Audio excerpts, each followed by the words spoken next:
Hello everyone, my Husqvarna svartpilen for one has just made 939 kilometers, so I can't use it anymore until I do the service interval, the first one, which is at 1,000 kilometers.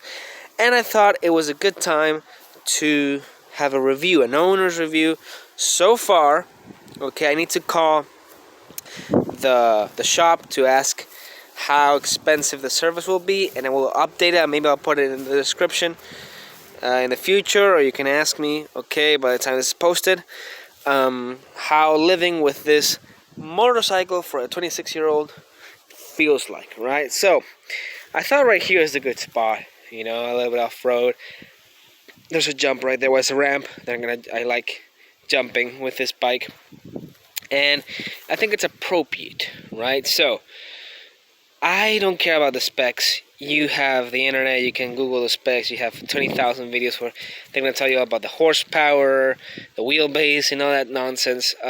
What you really care about, or you should care about at least, is what is it like to ride? Well, it's awesome. Let's start right there. Okay, I'm going to start with things I love, and then we're going to progress to things I don't like or that I would change. Okay, so things I love about this motorcycle. Number one, you can't deny it, the looks. The looks are amazing. There's no denying that this is a beautiful, beautiful motorcycle. It's very symmetrical, even like the key where it's placed and everything is just so good. It's so good, right? It just looks beautiful. There's no denying it.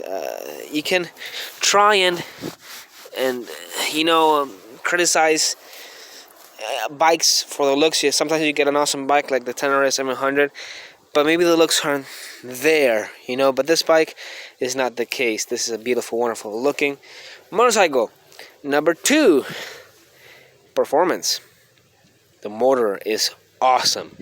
It is, after all, a race bike shaped as a neo-retro.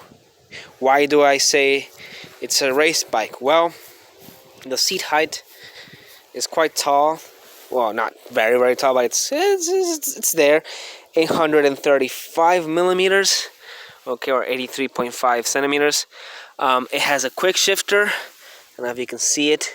Oh, this is this is a shifter. This is a quick shifter. Yes, up and down quick shifter. Okay, so you don't need to use the clutch so much when you're especially when you're going really, really fast and you want to save a few split seconds. You can just use the quick shifter. Suspension 43 millimeters, super adjustable. You can adjust them for rebound and preload, and they're awesome. Okay, and also the rear is adjustable, so yeah, amazing. Very lightweight package, intuitive. The geometry, handling, it feels like a race bike, right? Not that I have much of a reference, but it feels very sporty. Okay, I feel like Dani Pedrosa or Valentino Rossi when I'm riding this. I love it. I absolutely love it. It makes you feel young, and it wants to make you want to wheelie and an endo and jump and just be a hooligan on the bike as well. So it has a little bit of that supermoto genetics onto it, right? So I really, really like that. Another cool thing is fuel consumption. It's pretty low if you care about that. And yeah, it's a very good bike to learn and to improve your skills when you want to go racing or whatnot. Now, so it feels really good. It feels sporty. It feels fast. It feels like it's got a lot of punch. Overtaking, no worries. Very easy on this bike. Look at my dogs over there scratching themselves. They're very funny. But things I don't like. Things I don't like about this motorcycle, right? So, number one, I have to say, is the seat. It's very uncomfortable. Okay, it's very comfortable at first few rides, and for short rides, okay, under an hour, it's fine, right? But I did my first long trip on it last weekend. I did 240 kilometers on this motorcycle from Vigo to Santiago. And oh my god, the seat was killing me on the way back. I was, the cool thing is that you can stand on it, very easy to stand on, and move your ass back to the side, rest on your thighs instead of your buttocks or butt cheeks. And yeah, you can make it work, but still, for long rides, it's a no-no. Especially if you ride two up like I do. You have less space to move on, and it can get pretty uncomfortable with two on top. Easy fix. We're going to talk about things I would change in the future, but that's, it is what it is. It's not a cruiser. It's not a long journey touring bike. Okay, that's for sure. Now, it kind of compensates with the ergonomics. The ergonomics are amazing. You're not straightforward at all. So, yeah, but at least it's not stretched forward. Otherwise, it would be impossible to ride this motorcycle for more than an hour. But as it is, yeah, so long journeys, it's something it could improve. Other things I don't like. What are the things I don't like? I don't like the seat height. It could be lower. Yes. The rear seat could be bigger. Neutral is very hard to find. Yes, neutral is very hard to find. It's true, everybody comments about the same thing. You get used to it and you kind of, as you own it, you kind of find it, but let's say 7 times out of 10, I can't find neutral. It takes me longer than it should, so I just turn it off in first gear on the spotlights. Look at her. What is she doing? It's so cute. I just turn it off and then turn it back on to accelerate out of a traffic light. But yeah, the gearbox could be better. Also, I've been in neutral when I don't want to be. Like, I'm on first gear or second on a roundabout, and then it just goes to neutral, and I accelerate. Okay, especially for sudden stops or unexpected stops, and nothing happens because it's in neutral, and I don't like that. I really don't like that. Okay, but oh well, it is what it is, right? Issues another thing I don't like. Yeah, I forgot. The ground clearance. It's very low. I don't know if you can see it, but I already scratched the lower part, the exhaust. I scratched it on those steps over there. And let's look at the steps. Actually, we're gonna go look at the exact spot where I scratched it, and you can tell me if it's an off-road bike or not. I scratched it right here. Here it is, right? So this is not very tall. Okay, it's just a step, and it's so annoying because the tires tell you it's an off-road bike. It's very light, and I have taken it off-road. I took it down a single track, and it was bumping all the time with roots. It's only 14.5 centimeters of ground clearance. Pretty much this, okay, of ground clearance, not very much. I can make it with my hand, it's nothing, right? And the exhaust used to be routed differently. It used to be routed around here. That's why they have this cut here, because the exhaust used to go through the frame. But people were complaining about the heat, so they changed it. But the Duke 390 still has the exhaust through there, so it bothers me that the Duke 390, which has road tires, has better ground clearance and will make a better scrambler. So if you just put these tires on the Duke 390, it's already a better off-road bike than this one, which should be a scrambler. So the tires are more like a styling exercise than actually, because that ground clearance, man. Someday I'll either get a very big skid plate or reroute the exhaust if I can, because I love off-road. I live off-road. I'm a very capable off-road rider, and it's limiting me, that skid plate, okay? It's very annoying. I don't like that at all. All right? And issues I've had with the bike. Only one so far. I've only for a month and a half. And it's been 3 weeks in the shop because this hose right here came 1 millimeter wider than it should. And it was leaking coolant. Of course, under warranty, whatnot, but it was 3 weeks off the bike after only having it for a week. And when you buy a brand new bike for 2021, you don't want any issues. okay? And then you don't want to spend almost a month without the bike. It's very annoying, and I had to spend money going to get it. So very bad on Husqvarna or KTM for branding a brand new bike. Also, the screws were loose and was leaking oil. Brand new motorcycle, leaking oil. Yeah, loose screws, wrong hose. It tells me that this motorcycle was put together very quickly, on a hurry. And I understand it to some extent because of the pandemic and whatnot, but still, it's something you don't want. It's bad marketing for your company, right?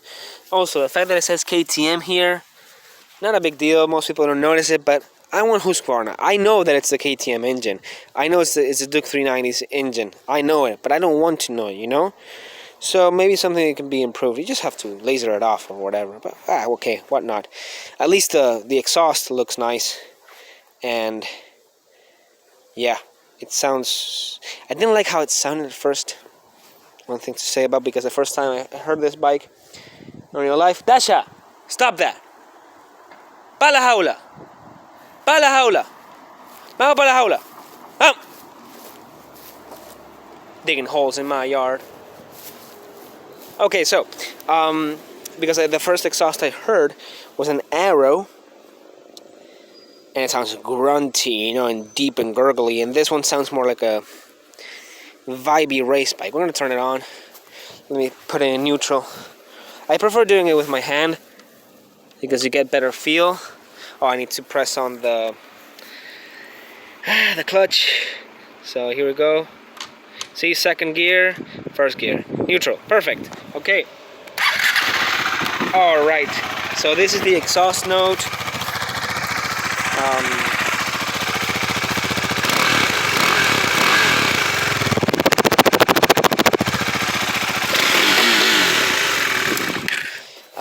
See, it sounds wow. It sounds weak and girly and weird. But when you are revving it very high, it does sound like a race bike, like a GP bike, to some extent. It's just me, okay? It's just, it's subjective, I know, but it sounds nice on higher RPMs, but on low RPMs, it sounds awful, I don't like it. But hey, whatever. Everybody gets an exhaust when they buy a new bike. So when the money comes, that is gonna be replaced with I think a Leo Vinci would be nice. Like they're very cheap and reliable and whatnot. So yeah, I think Leo Vinci would do. Okay. So yeah, and that's where all my. Well, another one. It's very vibey. I like it. It's something I like and dislike at the same time. It's weird. I like that it vibrates, but on longer rides, my hands go numb, especially my right hand. And I'm really trying to loosen the grip. But sometimes if I'm riding with my girlfriend, all that weight transfers to my hands, and I feel it and my hands go numb, right? So another upgrade I'm going to do. So why not? Let's just start with the upgrades or the changes I'm going to do, or maybe I would if I had the money, to this bike. So rubber mounts for the handlebars. Take some of that vibration away. Easy, cheap, easy to install, no problem. Already put the Duke 390's sliders here. Just painted them black.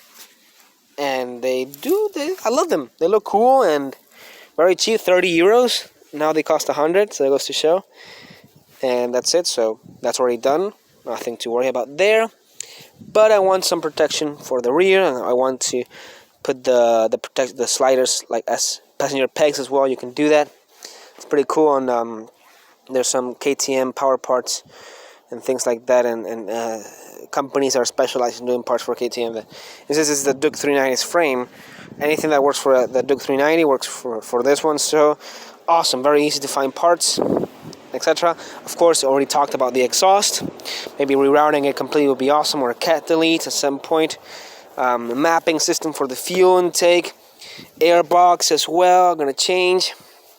The oil needs to change anyways because it's not the right oil according to the manufacturer. Well, the mirrors, these are bicycle mirrors.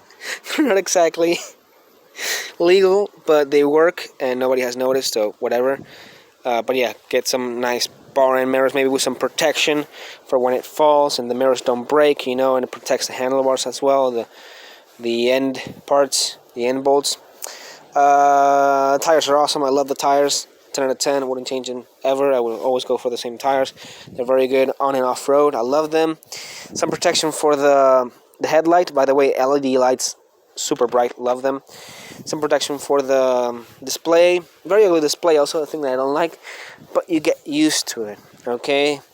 Softer suspension. This is the first time I had to complain that a bike suspension is just too good, too firm. Especially on the rear is perfect, absolutely perfect. I love it, but the front it's overkill. 43 millimeters. I would go to 41s. The bike is only 150 kilograms dry. Maybe wet is 160 something. It's like 62 or something. So 43 millimeters is overkill, right? It's awesome when you're going to race, you're going hard, but a lot of time I'm just commuting on this bike. I don't need that much suspension. And all those bumps transfer into your hands. Again, discomfort. Okay, the brakes are perfect. 10 out of 10. Nothing to change there. The seat, I would either go for a, better seat cushion or a comfort seat, something with more foam in it, or I just have to buy cyclist pants and deal with it with some underpants that have some cushion to them and whatnot. I think that's it. I love the rack. Very useful. I've used it a couple of times. I love the looks. Fuel range. Yeah, I mean the fuel is a little bit stupid because it tells you it calculates the range when you turn it on. It tells you that you have 110 kilometers of range, right? This is in which ABS mode you are. You can do road or off-road, which is the supermoto one. And you go to mode here. Fuel range, 110 kilometers. It takes like 5 minutes, not even exaggerating, 5 minutes to, let's say, tell you the correct fuel range. For example, if I refuel right now, it will stay in 110, even if I'm right now almost empty tank. It takes a long while for the computer to realize that there's more fuel inside the tank. So it's very slow. It could be better. And also, it's not very accurate, right? It can go from 110 kilometers of range to you need to refuel right now, and it stops showing the range to show you that you're on reserve. And sure, you can do the mental calculation of, okay, the reserve is 2.5 liters, and it's a 3.5 by 100, so it's roughly what? 70 kilometers, 50 kilometers range, but that's when you need the range the most. But I understand because it's so slow to actualize that, it's useless. But oh well, you have a small tank, deal with it. Take fuel with you. I take a bottle of 2 liters with me anyways if I'm going on a long journey or whatever, just not to get stranded on the bike. And where I live, gas stations are quite common. So no worries there, whatever, okay? Other than that, the bike is awesome. Okay, 10 out of 10 bike. Who's this bike for? Someone like me, young, who likes being a hooligan, who likes wheelies, who likes going fast and being agile on the city, who's not doing long rides, and he wants to look cool when he stops at a cafe. Yeah. Oh, also, something that nobody ever mentions, I think is very important. Pillion comfort. Okay, nobody even thinks about taking a pillion. I do. I take my girlfriend all the time on this bike. She's she's 5'11" foot tall, and the seat, according to her, is comfortable. Yes, believe it or not, oddly enough, it's comfortable enough. It's more comfortable than it seems, than it looks like, and she's very comfortable on the back of this bike. The only thing that she complains about are the foot pegs. They're a little bit too high for her because she has long legs. She'd be more comfortable if she could put her feet here, but of course they're taken by me. So the foot pegs, that's why I wanted to buy that upgrade. That's 2-in-1. That you can adjust the foot peg for the pillion height, and it also protects the exhaust. right? Because this one's, when you crash, they fold, which is nice because they're not gonna break. But the ones I'm gonna buy, they don't fold. They are like this, or sliders, right, with grip on them. So you would put your foot on the slider, but it has like grooves and whatnot, so it's very grippy, so your foot don't slide all over the place. And you can put all your weight on it, no problem. You know, they're very sturdy. And that's it. That's my review on Husqvarna. So things to improve would be the seat, okay, the suspension. You need to improve it. You need to make it, you know, smaller, softer. It's too good. It's too competition focused, right? I love that it's adjustable and whatnot, but if I'm already at the minimum settings, you know, the softest setting, and it's still too hard for me, it goes to show, you know. So maybe softer springs would just do the job, you know, whatever. The ground clearance, the exhaust. If you're gonna put off-road tires, put ground clearance, man. Oh, come on, or at least put a skid plate that covers the entire thing, because this skid plate has a hole in the middle, so it only protects the sides of the exhaust and things that are wide. But I scratched the exhaust on that little step that I showed you before, so it's useless sometimes. You know, it protects you sometimes, and other times like, I don't feel like protecting the exhaust or whatever. You know. Luckily, I was going slow, and it's not a big deal. I don't mind. So those things are to improve. The display could be better, by the way. You're not really looking that much at the display, so whatever. And things, the mirrors are very ugly as well, but you know, I'm not gonna complain about it because all the new bikes have ugly mirrors. It's just how it is. And you can just, you know, replace them, whatever. The clutch feels also very nice, very soft. I love that cable. The brakes are awesome. The tires are awesome. The looks are awesome. The fueling is, well, the fuel consumption is awesome. The feeling of riding, it's so agile and telepathic. You don't even have to think to steer or to turn right or left. It just does it. Lean angles are awesome. This bike can lean way more than I can, which is something new. I love it. I tried the Ninja 400. Well, not the Ninja. It was just the regular Kawasaki 400 2020 model. And this one feels, even though it has less horsepower, and in theory it's slower, it feels much faster. It has way more character, more punchy. The throttle is very twitchy. You have to be very smooth with it, which I like and dislike at the same, because sometimes I want to, you know, when I take my girlfriend, I just want to go slow and take it easy, and it's hard sometimes to be smooth, and you know, you got this kind of acceleration, decelerations that are a little bit too abrupt, but oh well.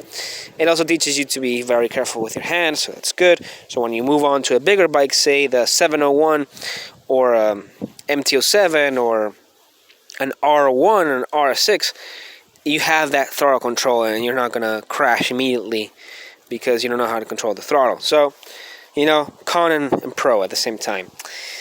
I love it.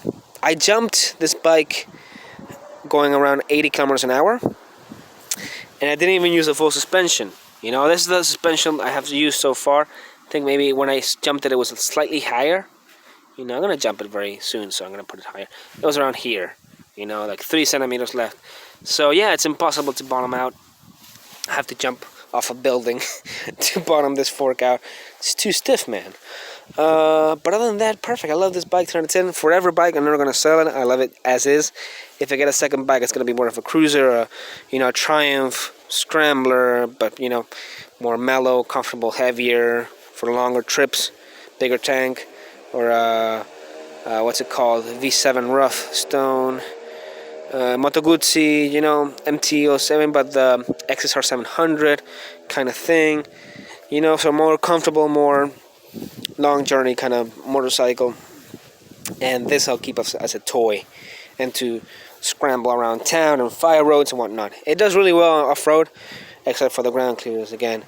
And the rest is just 10 out of 10. The lights, the LED lights are awesome. Mosquitoes do get stuck a lot on this, so I do have a little bit of WD-40. In the future, I'm going to put a little net, and that's it.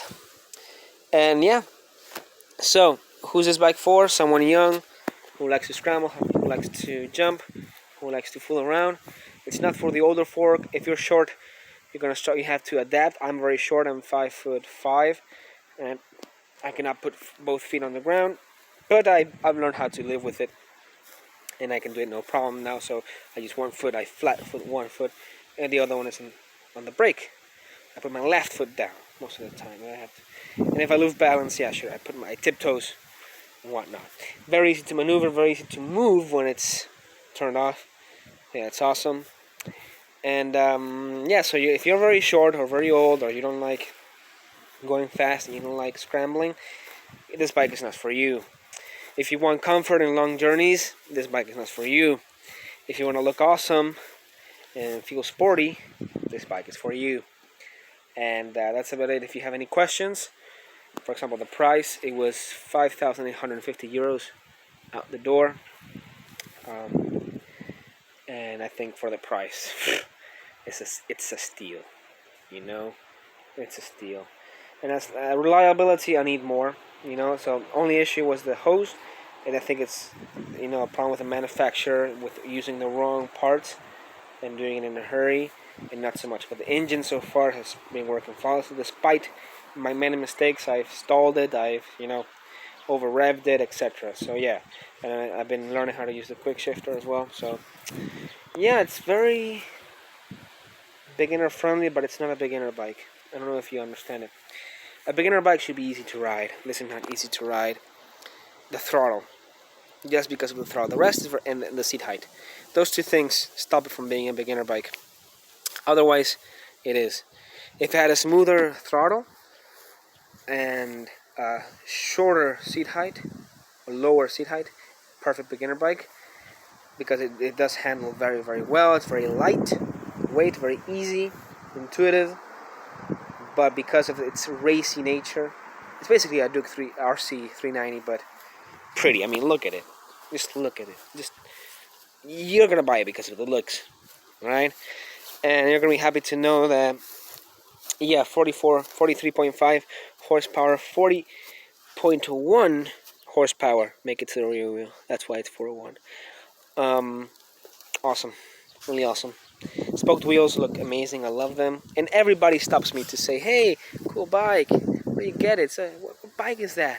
And everybody wants to talk about the bike. So it's definitely a crowd pleaser, and it calls for attention. So I love it. I absolutely love it. I'm simping over this bike. I am a little bit vain. All motorcyclists are, and yeah, just if you like it, man, just go buy it. And the seat, you know, it's quirks. No bike is perfect. Whatever. Just go ride it. Go buy it, and I'll tell you more next time on the, let's say, 10,000 kilometer review. Why not? Goodbye.